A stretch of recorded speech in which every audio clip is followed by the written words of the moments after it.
के ऊपर एक झंडा है जो साइंटिफिक लॉ के बिल्कुल विपरीत चलता है। जैसे कि हमें पता है जिस डायरेक्शन में हवा चलती है पतंग भी उसी डायरेक्शन में उड़ती है और झंडा भी उसी डायरेक्शन में उड़ना चाहिए। पर जगन्नाथ मंदिर के इस झंडे की तो बात ही बिल्कुल अलग है। यह हमेशा हवा के ऑपोजिट डायरेक्शन में उड़ता है। आज तक कोई समझ ही नहीं पाया कि यह ऑपोजिट डायरेक्शन में क्यों उड़ता है झंडा।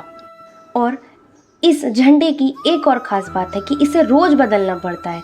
इसीलिए मंदिर के पंडित 214 फीट ऊपर लगे इस झंडे को रोज़ चढ़कर बदलते हैं, क्योंकि कहा जाता है कि अगर किसी दिन यह झंडा नहीं बदला गया तो मंदिर 18 सालों के लिए बंद हो जाएगा। मंदिर में आए भक्तों के बीच रोज़ प्रसाद बांटा जाता है, उनके लिए वह प्रसाद बनाया जाता है। और जगन्नाथ मंदिर में होने वाली हर चीज में कहीं ना कहीं भगवान की कोई ना कोई लीला छुपी है।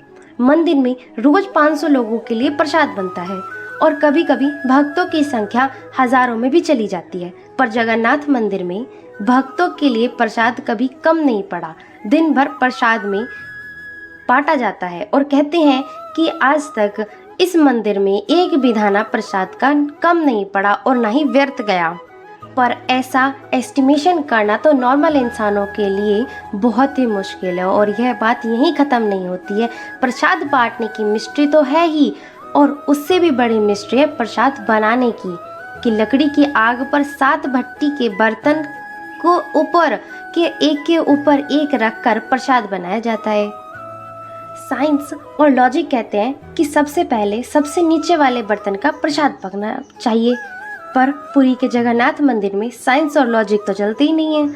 इन 7 बर्तनों में सबसे पहले सबसे ऊपर रखे जाने वाले बर्तन का प्रसाद पकता है, फिर उससे नीचे वाले बर्तन का प्रसाद पकता है और फिर उससे ऐसे ही करते करते लास्ट में आखिरी वाले बर्तन का प्रसाद बनता है। अब आपको भी अभी कुछ समझ नहीं आ रहा होगा, इसे आज तक कोई समझ ही नहीं पाया। इस मंदिर की खूबसूरती शब्दों में नहीं बताई जा सकती। इतना बड़ा मंदिर इतने सालों पहले बिना किसी टेक्नोलॉजी के कैसे बनाया होगा।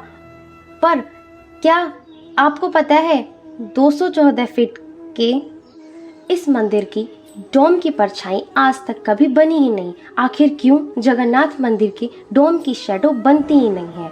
और हमारे यहाँ फेवरेट हमारी साइंस इस बात का भी लॉजिक नहीं ढूंढ पाई। जैसे कि हमें पता है कि कुछ buildings, architectures and aerial zones, flying zones होते हैं, मतलब वहाँ ड्रोन्स, एरोप्लेन्स या कोई भी मेन मेड फ्लाइंग ऑब्जेक्ट्स पहुँचाने की, उड़ाने की कोई परमिशन नहीं है। पर पक्षियों को तो हम नहीं रोक सकते, उन्हें समझाना तो बहुत मुश्किल है। पर अगर हम जगन्नाथ टेम्पल की बात करें तो वहाँ पर कुछ ऐसा है जो शायद पक्षियों को पता है और हमें नहीं, क्योंकि इस मंदिर के ऊपर कोई भी ड्रोन, कोई भी एरोप्लेन या कोई भी पक्षी कभी उड़ता ही नहीं है।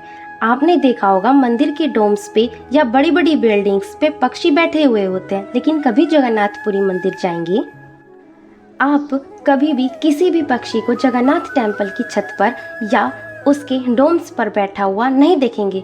कंफ्यूज करने वाली बात तो यह है कि कैसे एक बेजुबान पक्षी को यह पता है कि इस मंदिर के ऊपर से उड़कर नहीं जाना है। तो अब चलिए, अगर आपको कुछ नया मेरे द्वारा कुछ सुनने को मिला है तो आप मेरे कमेंट बॉक्स में जय जगन्नाथपुरी ज़रूर लिखें। जय जगन्नाथ।